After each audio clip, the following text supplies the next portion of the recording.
so let's talk a little bit about Africa.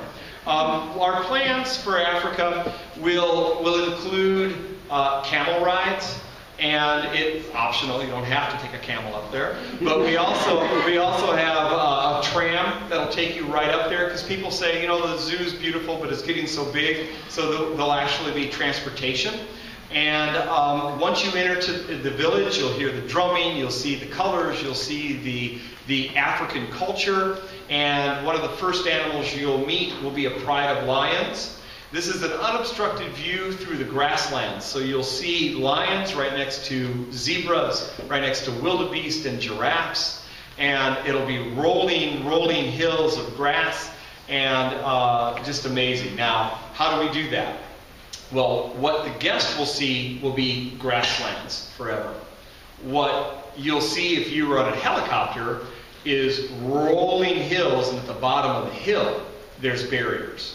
So it'll look to the eye that the lions can walk right in with the giraffes. But believe me, there's barriers, okay? Or I won't be here anymore. From the lion area, we also have a watering hole.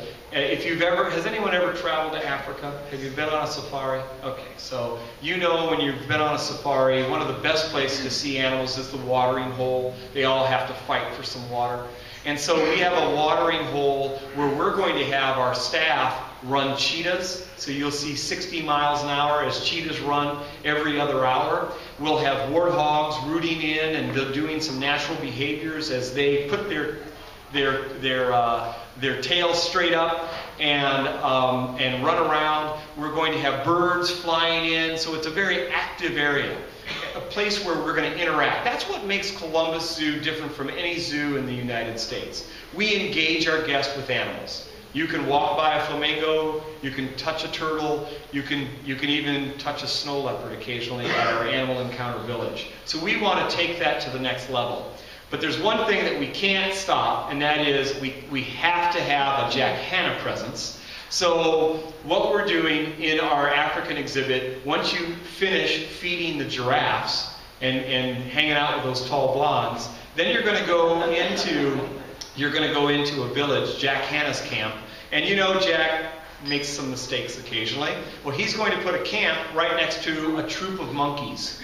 And every single day, we're going to have our guest put peanut butter and maybe some different types of fruits and nuts in this exhibit, and you're going to see monkeys raid Jack's camp. And it'll be so entertaining. Jack's camp will go from a perfect safari hut to a destroyed area in just seconds, and that'll happen throughout the day. You'll also see one of the largest snakes under Jack's bed, is what the plan is. So that's also an area where we're going to interact with our guests about African animals, and we're very, very excited about this. You know, we're the #1 zoo in the nation. We've been voted that for 3 years. And we don't have giraffes or zebras. That's just absolutely amazing to me that we would just ignore those and still love our zoo. I'm going to end here with the wilds. 2.5 years ago, I joined the zoo and they asked me to start managing the wilds. Have you been to the wilds before? Okay. Yeah, not that many. Shame on you all that didn't go. I encourage you to go. It's a beautiful area. It's 10,000 acres. It's as close to Africa as you'll ever get and not ever leave Ohio. I promise you that. It's a beautiful area that has been reclaimed. It was strip mines, strip lands, and mining for coal. And it's a beautiful area where we have rhinos and giraffes and zebras. And we also have animals you've never heard of, like Asian onager, Sichuan takin. Yes, Sichuan takin. And you'll have to come and see also cheetahs, wild dogs from Asia and also Africa. Well, we put in zip lines, we put in horseback riding, and we also have 110 lakes there where people can come and fish.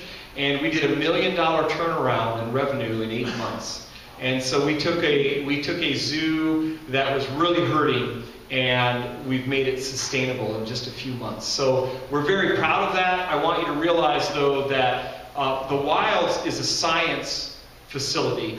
We are continually studying the earth, We're studying the plants, we are studying the animals, and making a difference for not only zoos in America, but the places all over the world, and we're very, very proud of that. So thank you for, I think we've got just time for a few questions.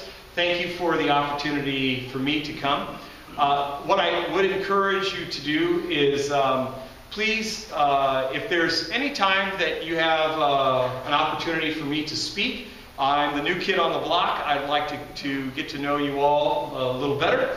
And I think the best way to do that is go to more events. So if you can remember how to spell my name, then you just put a period in between Tom and Stalf at columbuszoo.org. Drop me an email, and I'll join you on some type of speaking engagement anytime you'd like. I'll bring you a cheetah. How about that? Oh, maybe not. Any questions?